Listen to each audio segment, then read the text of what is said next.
All right, let's rock and roll. So today the topic is the unipolar world being restored?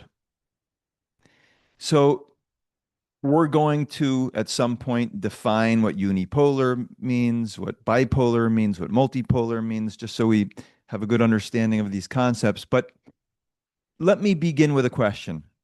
What is the standing of the United States in the world? That is, what is the reputation right now of the United States in the globe? Well, the conventional wisdom among experts in international politics and geopolitics is that Trump has left the United States isolated in the world. His aggressive behavior, his lack of etiquette, and the absence of diplomacy under Trump has offended our allies. His mistreatment of U.S. partners like Canada, Europe, and others is causing our allies to seek partnerships elsewhere. And as a result, the U.S. will be left on its own, worse off for Trump's bullying tactics. Experts in international politics, people like Ian Bremmer, who runs the Eurasia Group. The Eurasia Group is a geopolitical consulting group that many Wall Street investment banks and hedge funds rely on for analysis. Others like John Mearsheimer, who is a prestigious politics professor at the University of Chicago. Jeffrey Sachs, a well-known professor at Columbia. Thomas Friedman, a longtime opinion writer at the New York Times. These are just a few names, but the conventional wisdom, which is nearly unanimous among the so-called intellectuals of international politics, all these people hold this view that Trump is pushing our friends into China's hands and reinforcing the bipolar world order, which is already in existence. And actually, Trump, through his behavior and through his actions, is unintentionally pushing the balance of power to tilt more in China's favor and against the interests of the United States. Now, I just used the word bipolar to describe the current world order. What am I talking about? So let's go over some definitions quickly so we understand some key concepts of how to think about balance of power politics on the global stage of international politics. So before we get to the definition of what bipolar means, let's begin with unipolar, which is in the title of today's talk. What does unipolar mean? It's when one great power's actions are far and away the most influential in shaping the international world order.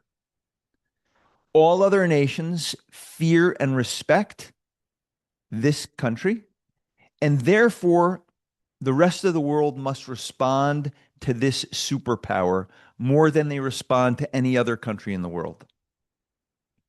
So just because we might live in a unipolar world, that's not to say that there's no conflict in the world and that all countries just fall in line and follow the directions of this one country. But rather, it's clear who the alpha in the world is, who is the dominant actor. Okay, so that's unipolar, what a unipolar world looks like. What about bipolar? What does bipolar mean? Well, this is when there are two global superpowers that are roughly of equal economic and military strength. And these two superpowers are rivals. And the rest of the world chooses which of these two superpowers to side with. The world is a competition between these two superpowers, but the world is roughly balanced between these two poles. Okay, let's now move to multipolar. What does multipolar mean?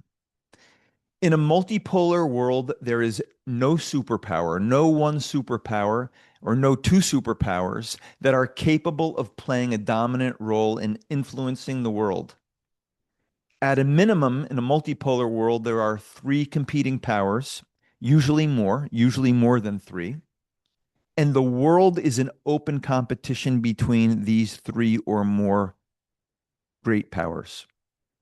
Therefore, there are many influences trying to shape what the world looks like. Just as an example, I'm sure many of you have heard the concept of BRICS. Many countries banding together to take on the United States. But within the BRICS, these countries compete with each other. For example, China and India, both BRICS countries, they're enemies. So a multipolar world is a lot of competing countries with no one or two countries dominating or influencing the world. So these are three different descriptions or characterizations of the world order, or perhaps better said, the structure of the world. So I want to quickly go through some important periods of history to make these ideas a little bit more clear. After World War II, we were clearly in a bipolar world. The United States and the Soviet Union competed against each other economically and militarily and ideologically. This was a dangerous period for 40 plus years, with both countries doing whatever they could to block the other from gaining influence throughout the world. Again, gaining influence ideologically, militarily, and economically. The world was asking during this multi-decade period, what was the better economic and political system? Was it US-styled free markets and democracy? Or was it Soviet-styled communism and authoritarianism? For many years, this was a big question all over the world. And even in the United States, we had a sizable communist movement. But by the late 1980s, the battle was over. The US was winning, and by the very early 1990s, communism and communist authoritarianism regimes all over the world collapsed, including the Soviet Union. And their collapse was due to their own economic and political failures. Popular uprisings all over the communist world brought down these communist dictatorships, and democracy and free market capitalism flourished.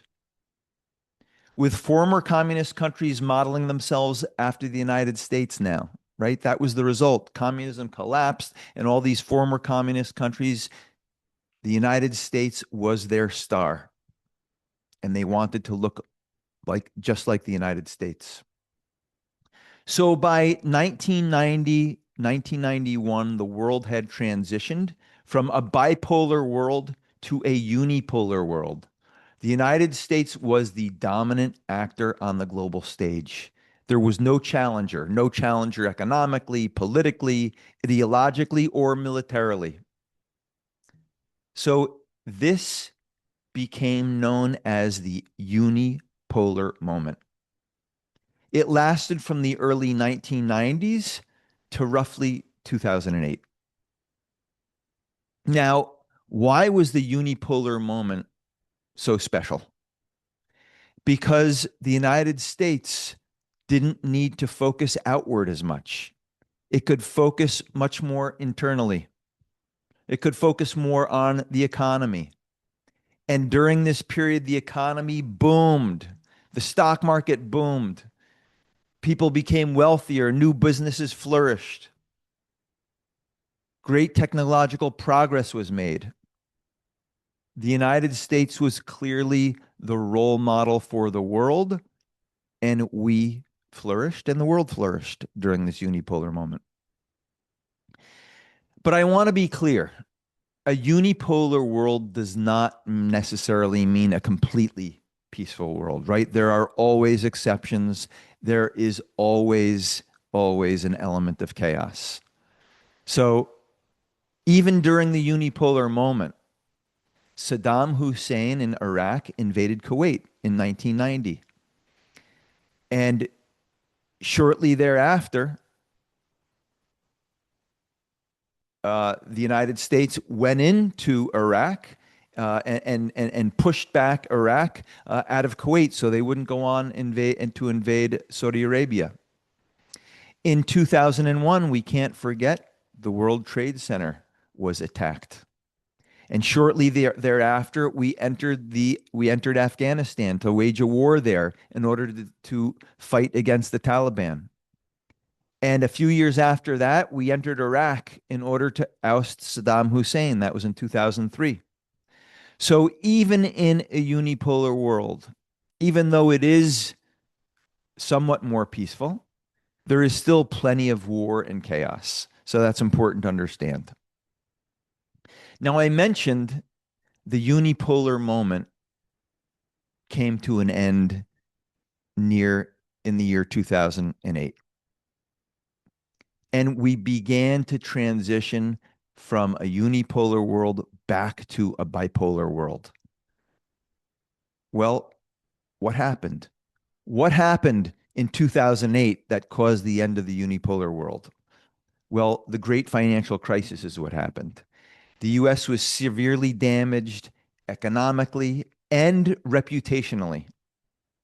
On the economic side, we descended into a deep recession. Our financial system, our banking system was nearly broken. Tax revenues collapsed as a result of the recession, and the government deficit exploded. As for our reputation in the world, for the first time, the world saw the flaws of our economic system. And many questioned whether free market capitalism was actually the best economic system after all. Okay?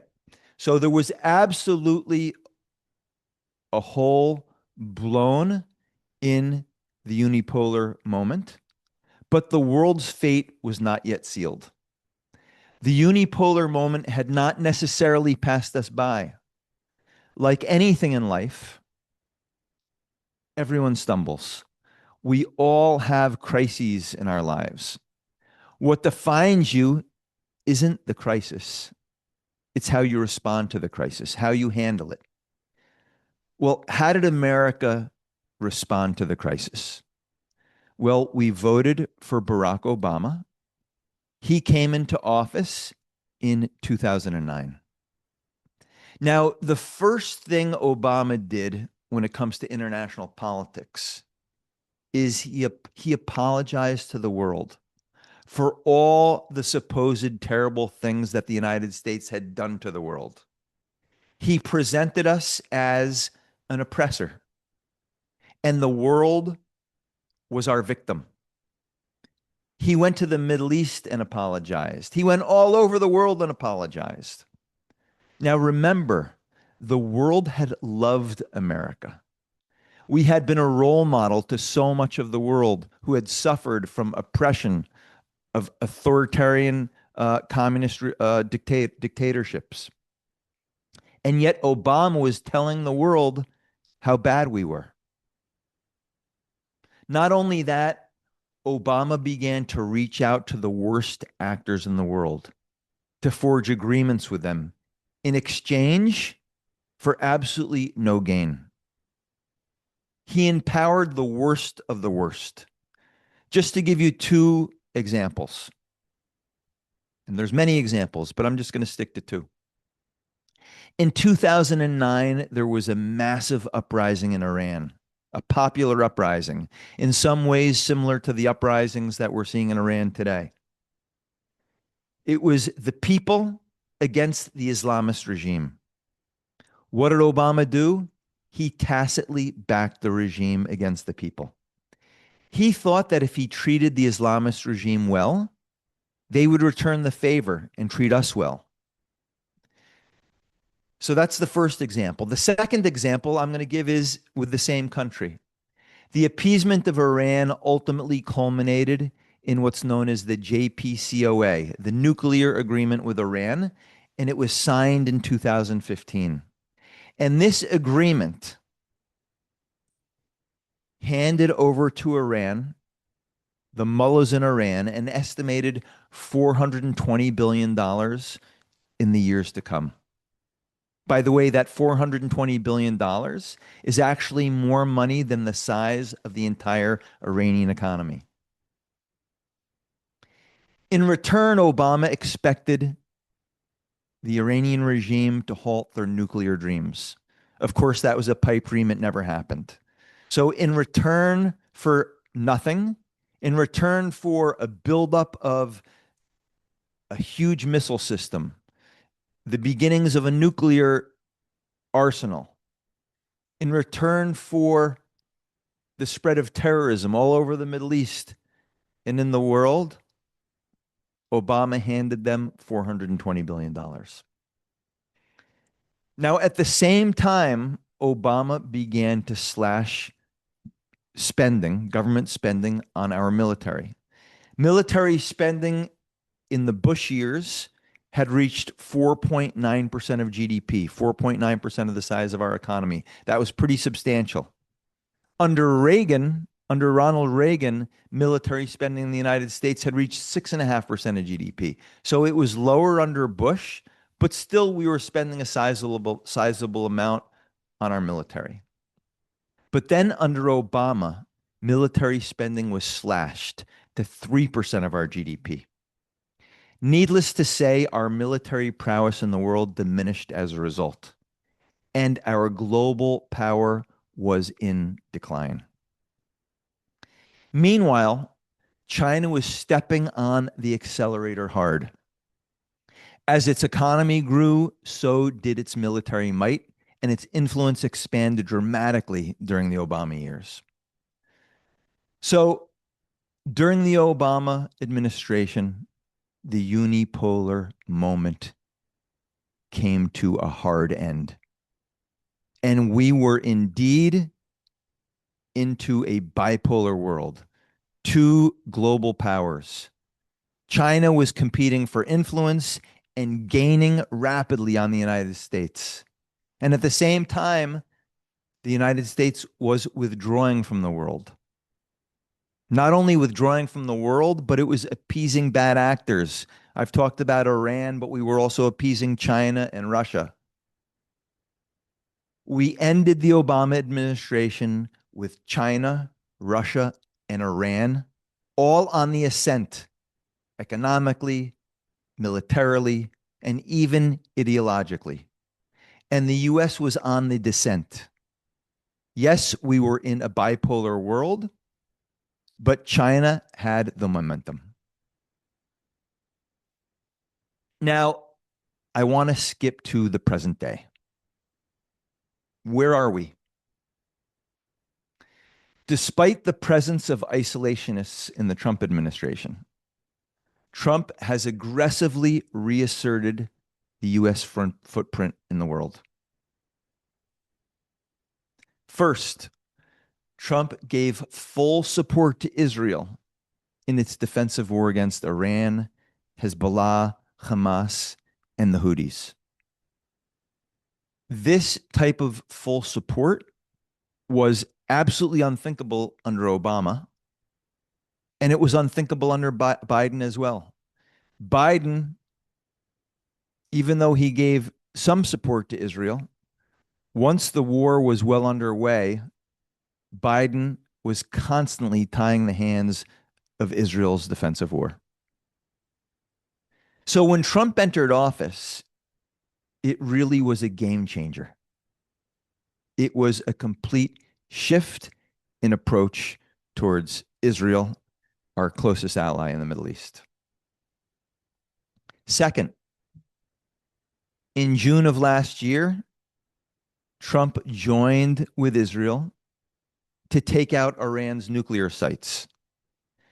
Again, obviously, this never happened under Obama. Obama did the exact opposite.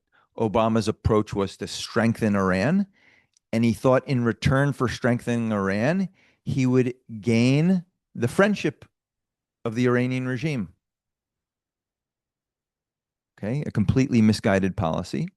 And then under Biden, we see obviously Biden never joined Israel in taking out Iran's nuclear sites?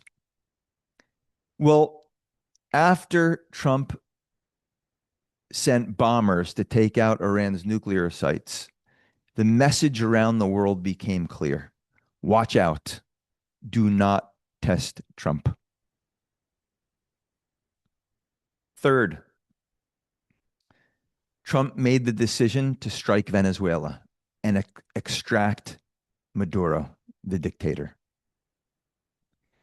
And now the world is noticing that we have the best military in the world, the most sophisticated military in the world, and we will use it to do things that no one else can do. When I say no one else can do it, the one caveat is, of course, the Israelis. The Israelis have demonstrated throughout the last few years that there is perhaps no country better at these types of high precision operations. But the US obviously is at just as high as a level as the Israelis when it comes to these high precision missiles. And obviously, when it comes to raw firepower, there is no parallel to the United States. The fourth area, okay, and I'm obviously here not going in chronological order, but the first area where Trump was not afraid to flex US muscle is, of course, the tariffs. Now, maybe we don't like Trump's tariffs, but it's clear that Trump is taking it to the world and making the world adapt and forcing the world to make concessions. Trump has made the United States the aggressor, and everyone else has to react and adapt. Fifth, Trump's approach to Europe and NATO. He has told the Europeans that you must step up your military spending significantly. And if you don't do so, well, you can kiss our NATO relationship goodbye. And guess what? The EU is responding in line with Trump's request. 6, Greenland. Well, it's pretty clear that Trump was not playing games several months ago. When he talks about Greenland, he's serious. When he talks about it being a strategic area, he means it. And when he talks about the United States having greater access to their natural resources, this is very, very serious. It's clear we are going to take a big foothold there, likely with a deal of some sort. Again, maybe you don't like it. Maybe you don't appreciate his approach, but he's likely to get results, and the US is on the offensive, and the rest of the world has to respond to Trump in the United States. He's using our economic and military power. He's using the bully pulpit in a way perhaps that no president in the United States ever has, at least in modern history.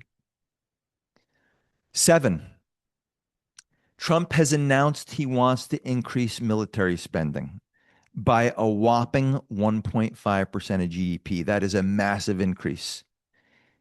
So he wants to take it from 3% of GDP, where it's been ever since Obama, to up to 4.5% of GDP, close to where it was under Bush. By doing that, the United States will show the world that we are serious about military power. Do not mess with us, because our military might is only going to get stronger in the years ahead. So Trump is obviously not a passive player. He's clearly not the isolationist that many people thought he might be. Clearly, there are isolationists in his cabinet, some of his advisors, but that is not Trump. He is absolutely intervening in the world and dictating the terms to the world. And once again, The US is the most assertive country on the global stage. As a result of Trump's bold aggression, some countries love us, right? The Israelis love us. Trump's popularity rating in Israel is over 90%. Whether you're on the right, on the center, or in the left, Israelis love Trump. The same can be said in Venezuela. The Venezuelan people love him. He took out Maduro. They're hoping there's more to come. The Iranians are hopeful. The Iranian people are very, very hopeful. They're praying that Trump will do in Iran what he did in Venezuela and even more. So let's see what happens there. Yes, perhaps much of the world hates us, but for sure, much of the world respects our power and they fear us, which is something that cannot be said under the Obama administration or in the Biden administration. Now, economic conditions right now are clearly playing a factor. The US economy is growing very fast, and China's economy is ailing. But Trump is harnessing our economy. He's leveraging it to his advantage, and he's using it to reassert the United States' unique and exceptional role in the world. So why do I use the words unique and exceptional to talk about the US role in the world? The reason I use the words unique and exceptional is because of all the superpowers that have ever existed throughout history, the United States has been the only superpower that has behaved morally on the global stage. Does that mean we've behaved morally 100% of the time? Not 100% of the time. But most of the time, we have behaved with great morality and great courage. And this has been the case with Trump. Now, maybe some of you can't believe I'm using the words morality and Trump in the same sentence. But let's just take a look at the facts.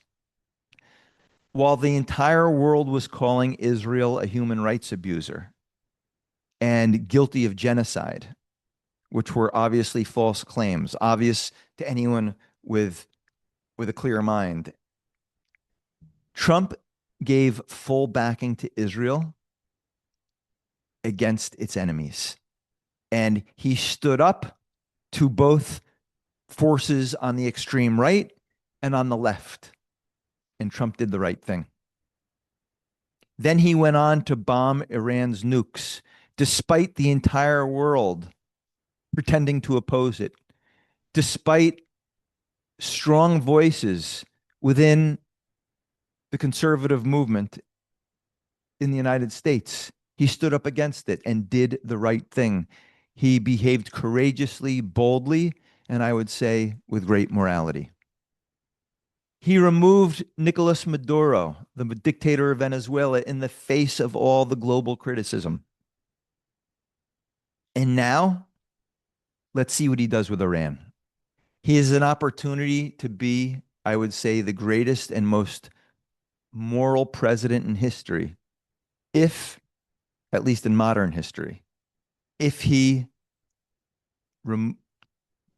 if he attacks and somehow manages to remove the mullahs from the Iranian regime.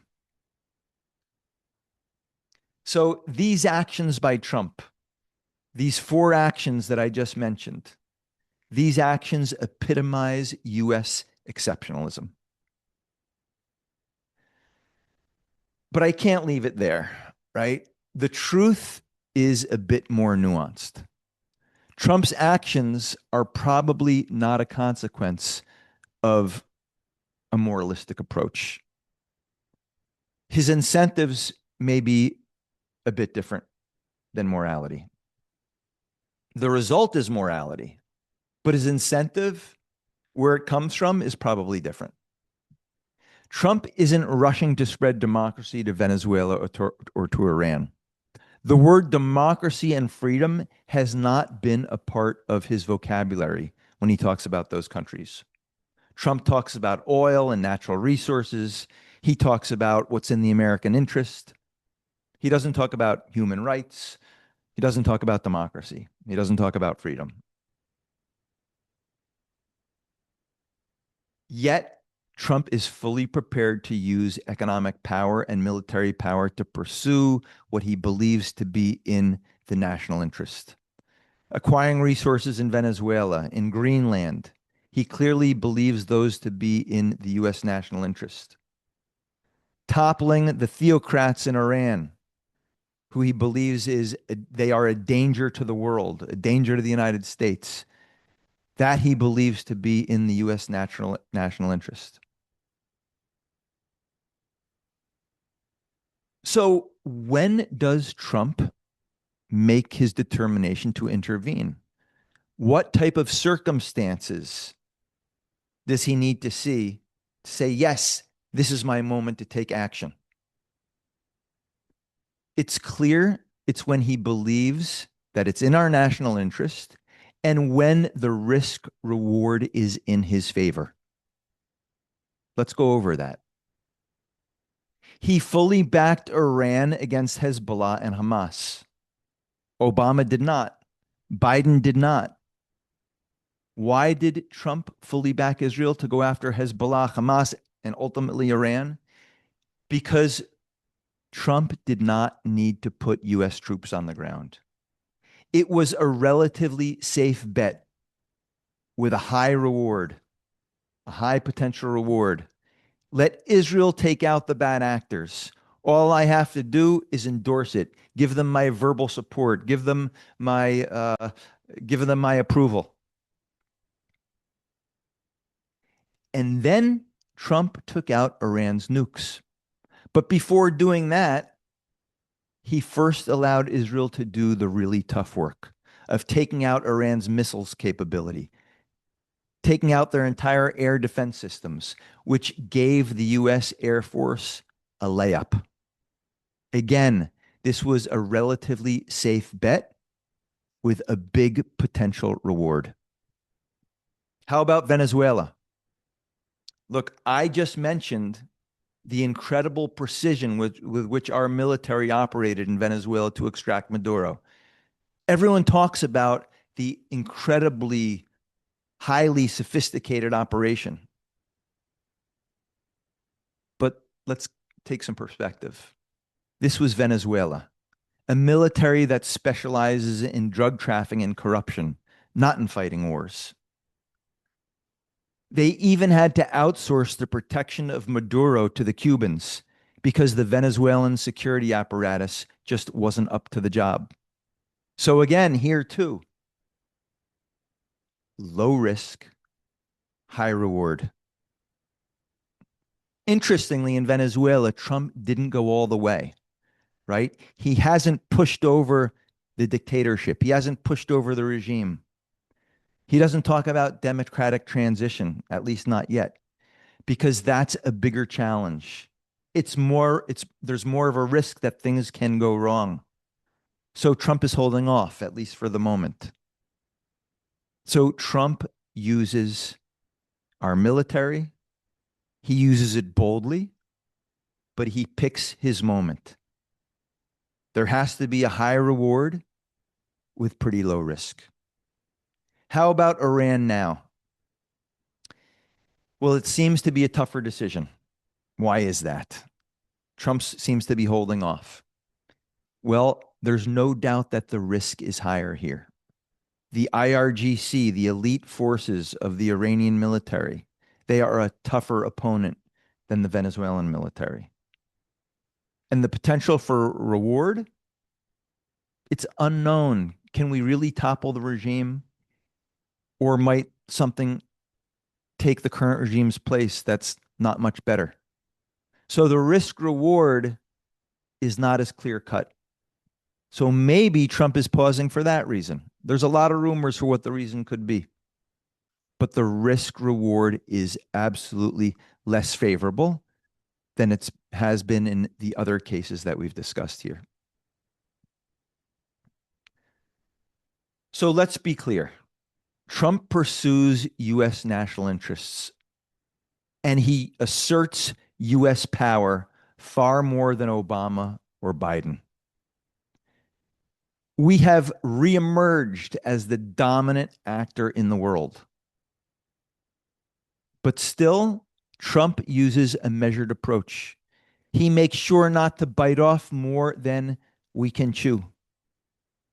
He's trying to keep the risks on the low side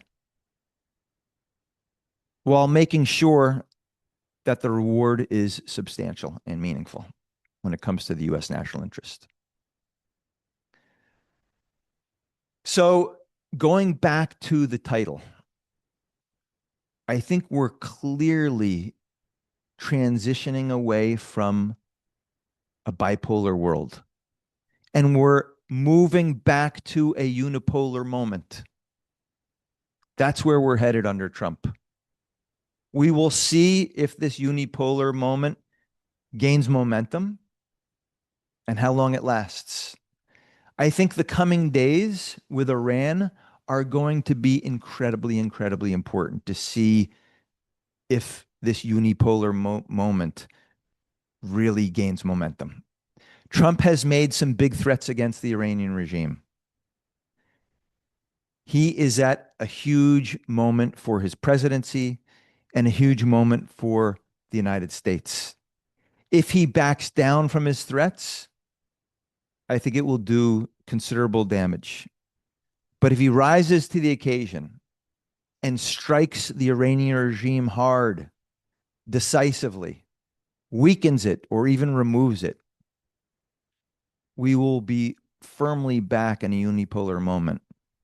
And our enemies will have no choice but to adapt because they're not going to mess with a reassertive United States, an assertive President Trump with a military that seems to be gaining strength. So, what are the implications for the stock market and the US dollar? And I'm going to keep it extremely brief. When the United States is assertive and using its military might successfully, the US dollar strengthens and the US economy and the US stock market prospers.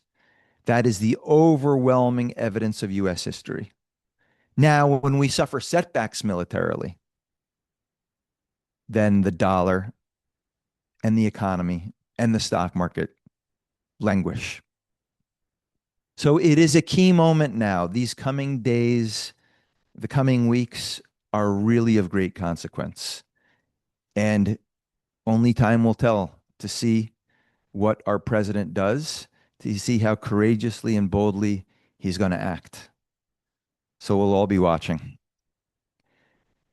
Okay, guys, let's see if there's questions. I know it was a bit shorter than usual, but that's good.